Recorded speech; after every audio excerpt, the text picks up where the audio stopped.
Haryana H9 PM news channel में आप सबका स्वागत है।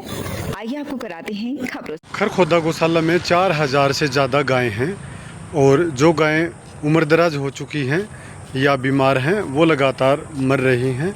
रोज़ की 3 या 4 गायें की मरने की औसत है, लेकिन उनके जो संस्कार की विधि है वो ना तो हटवारे हैं, ना ही कोई बिजली का संयंत्र है, ना ही कोई दबाने की कोई व्यापक व्यवस्था है, जिसके कारण गौशाला प्रबंधन समिति परेशान है और उन्होंने प्रशासन से मांग की है कि कोई ऐसा बिजली का संयंत्र लगाया जाए ताकि जो गायें हैं उनकी अंत्येष्टि हो सके, क्योंकि बारिश के सीज़न में गाय को दफनाना बड़ा मुश्किल कार्य है, जिससे उन्हें परेशानी हो रही है।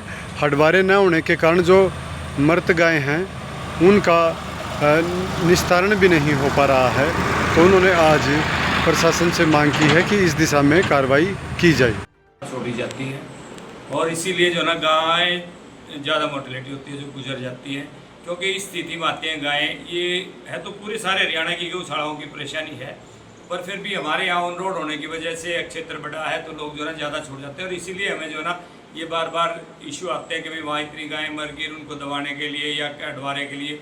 2 साल पहले भी एक इशू ऐसा ही बनाया गया था, उस टाइम कंटिन्यू 5-6 साल से हटवारा चल रहा था, तो क्षेत्र के लोगों ने बहुत परेशानी होगी कि स्मेल तो आती है, उसमें प्रॉपर इलाज नहीं होता था उसका, तो उसको बंद करने के बाद तो अब ये स्थिति हो रही है कि पूरी गौशाला की कमेटी, चाहे वो यहाँ की है चाहे भटगाम की है, वो इतने परेशान हैं इनका अंतिम संस्कार करने के लिए कि भी कोई जगह नहीं मिल रही।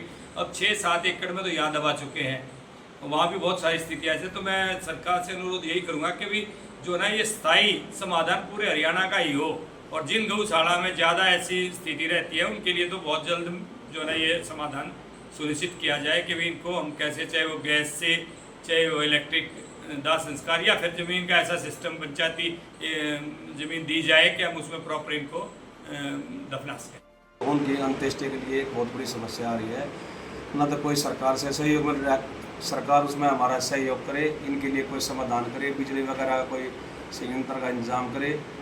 सब हटवारा कोई है नहीं इलाके में, सब मृत पशु मरने से, मृत पशु और एक्सीडेंट पशु सब गौशाला में छोड़ जाते हैं।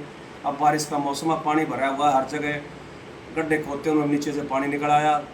अंत्येष्टि के लिए दबाने के लिए दिक्कत आ रही है, ट्रैक्टर धस रहे, मशीन धस रही, जा नहीं पा रहे वहाँ तक, ना को हमारे पास ज़मीन है दबाने के लिए। थोड़ी बहुत ज़मीन है गौशाला के 5-6 किलो की बाउंड्री के अंदर, उसी में दबा रहे हैं, परेशानी हो रही है।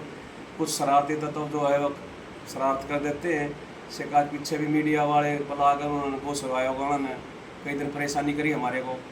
हम इसमें लाचार और मजबूर हैं, कृपया मंत्री और नेता इसमें हमारा सहयोग करें, इनकी अंत्येष्टि के लिए हमारा कोई स्थायी समाधान करें, ये सरकार से हमारा अनुरोध है।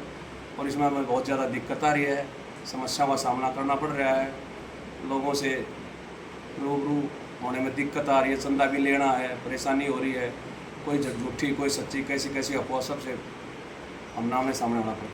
जैसे 1 साल भर से परेशानी, पहले हटवारे थे वो पढ़वा दिए गए, अब उसके बाद ये परेशानी चल रही है।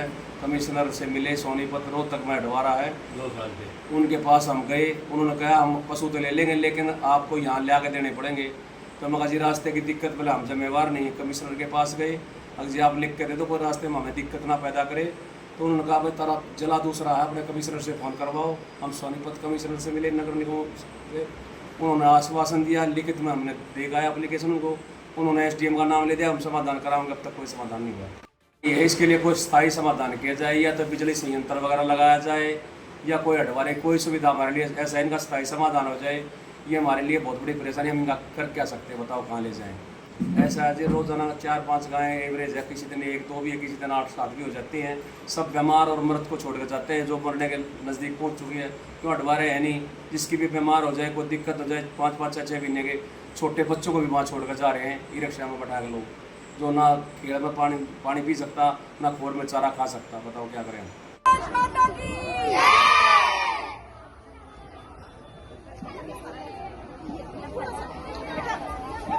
Respected Director Colonel Sir, Gurukul Senior Secondary School, Matindu, Principal Ma'am, Vice Principal Sir, and all the staff members of Gurukul Matindu School.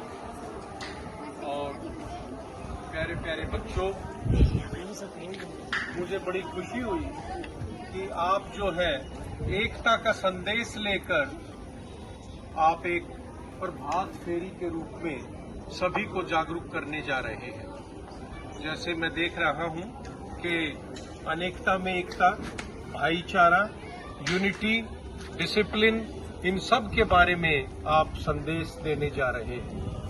तो बेटे बड़े ही डिसिप्लिन के अंदर आप जाइए और ये संदेश फैलाइए। मेरी शुभकामनाएं आपके साथ हैं। Thank you very much.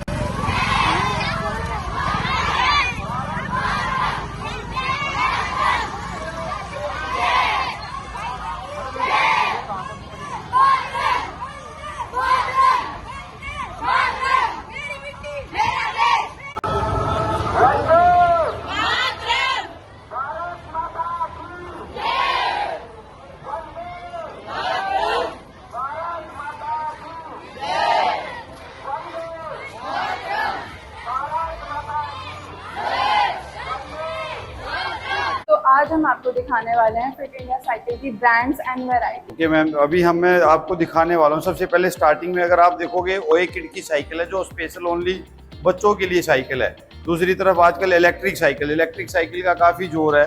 तो ये ई मोटार्ड जो इंडिया की सबसे बेस्ट कंपनी है, ई मोटार्ड की साइकिल है। उसके बाद कुछ ना मीडियम टायर के और मोटे टायर की फैट बाइक्स मांगते हैं लोग। अमर सिटी अस्पताल हुआ अधिक हाईटेक। अब यहाँ आयुष्मान कार्ड से आंखों सहित सभी ऑपरेशन होंगे free. High tech modular operation theatre भी उपलब्ध। अब ज्यादा डॉक्टर आ गए। अगर आप सोने चांदी के आभूषण खरीदना चाहते हैं तो आसान किश्तों में खरीद सकते हैं, केवल 2000 रुपए प्रति महीना। Contact number 94-672-651-59। आज ही निवेश करें। पता राधा ज्वेलर्स मोहल्ला हलवाई के साथ मेन बाजार खरखोदा। लगातार खबरों से बनी रहने के लिए चैनल को लाइक, सब्सक्राइब और शेयर जरूर करें। धन्यवाद।